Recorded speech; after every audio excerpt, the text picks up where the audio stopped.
Pagkalipas ng 30 minutes. Oh.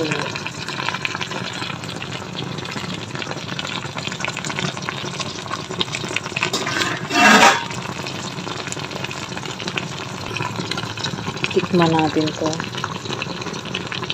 Itong sample lang na ito. Hi guys! For today's video ay magluluto ako ng tadan! Gabi. Ito yung pinadala ng nanay ko sa akin nung last month pa. Kaya tumubo na siya. Gagawin natin siyang suman bago pa siya masira. Kulay pink siya na gabi. Matigas siya. Hindi katulad sa puti na madulas. Ito hindi. Wala siyang, kita nyo, walang dulas. Iba ang texture nito eh. Matagal to siya maluto kaysa doon sa puti.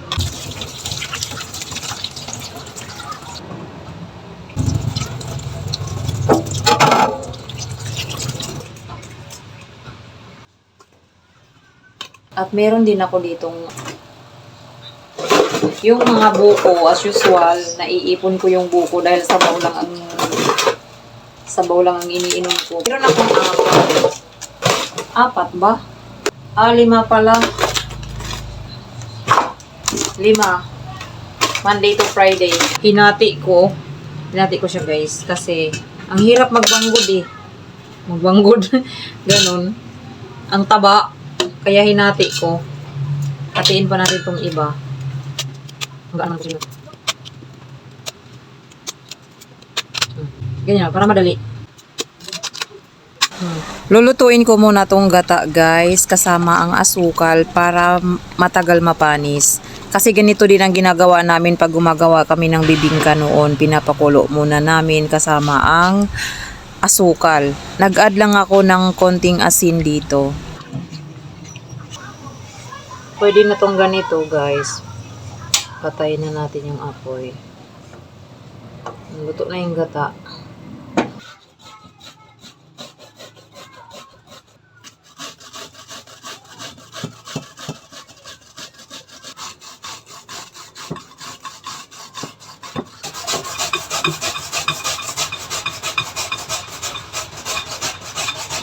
Pagod. Last na lang. Ang hirap mag-gad-gad ng maliit. Maliit kasi. Hindi katulad sa probinsya yung malaking ganon. Yung sariling gawa lang. Inaantok na ako. 8:42 na ng gabi. May sugat ako, nasugatan ako. Imbis na last na, saka pa ako nasugatan. Ito na po yun lahat.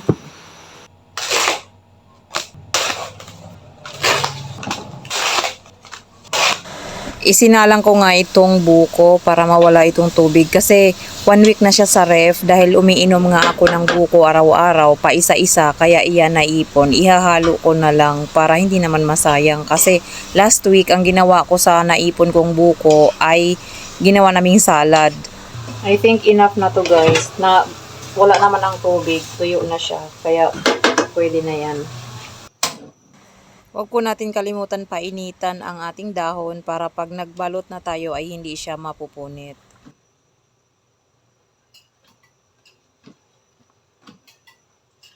Sige lang. Kasi hindi ko naman yan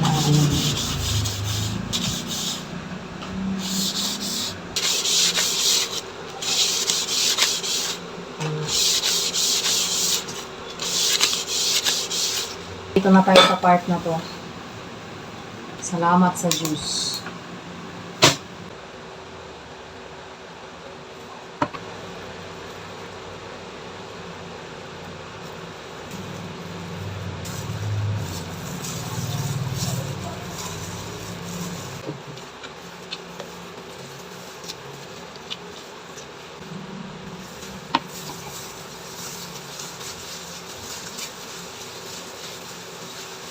Ang hirap haluin kasi puno na, maghahanap ako ng ibang lalagyan.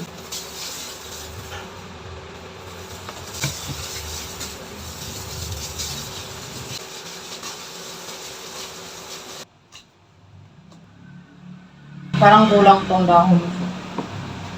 Ang dami pala eh. Yung mga maliliit hindi ko tinapon, sayang eh.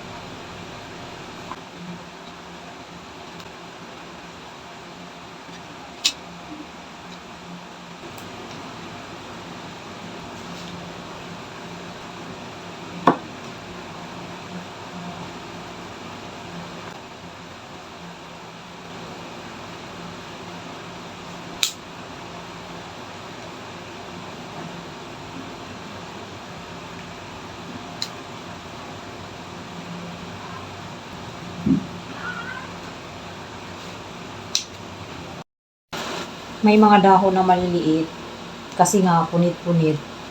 Kaya hindi pare-parehas ang size. Ito mataba kasi maganda yung hindi siya punit.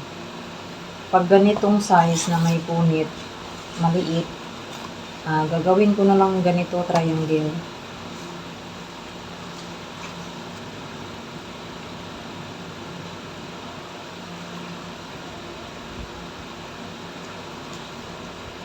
Ganito na lang kasi maliliit eh. Para-paraan.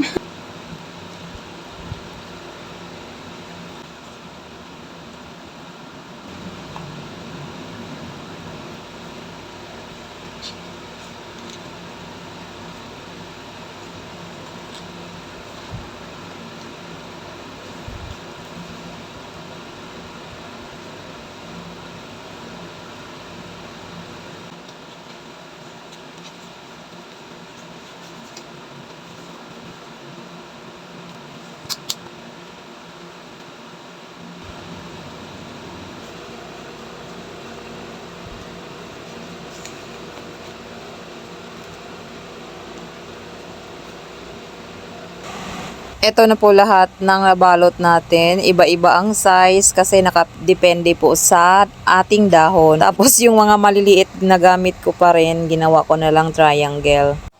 May nilagay pala ako dyan sa ilalim guys, yung patungan ng kaldero. Bago ko nilagyan ng dahon.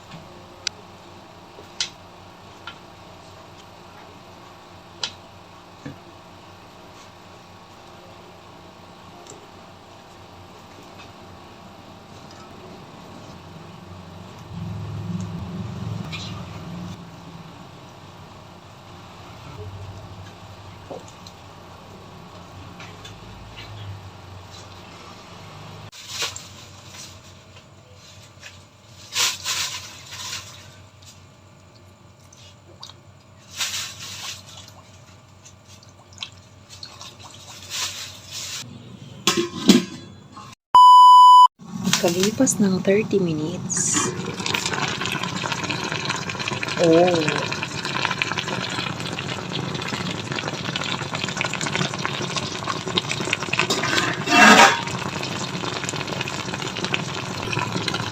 Tikman natin to. Itong sample lang na ito. Tikiman time. Oh. Ang bango.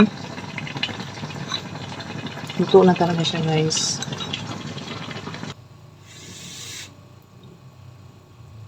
Antok na ako guys. Yung mata ko tingnan mo kasi magto 12 na. Sarap.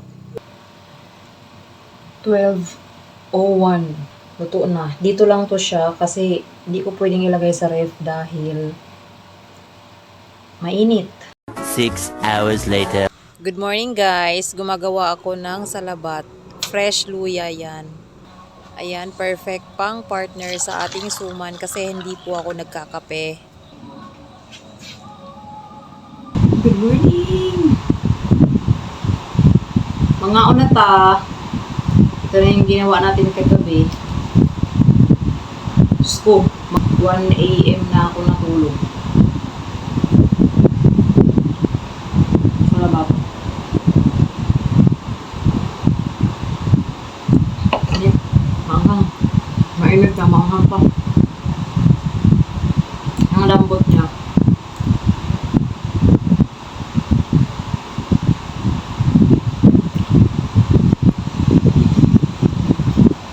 Yung buko.